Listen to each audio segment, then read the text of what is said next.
I started at Scaled on the Stratolaunch program.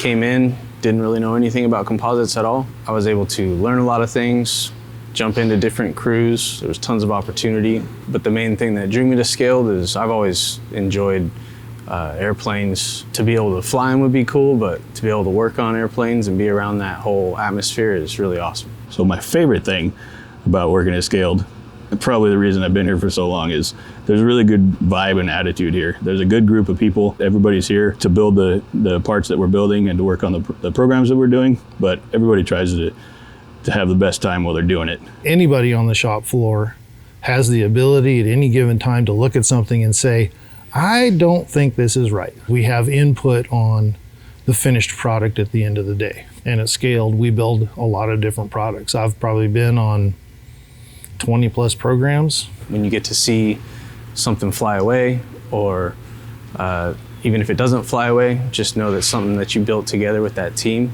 it's just a really good feeling. And Scaled is exciting for that, I feel. I don't think you could get what we do at Scaled anywhere else. It's almost like a family atmosphere basically here, which I think is pretty cool.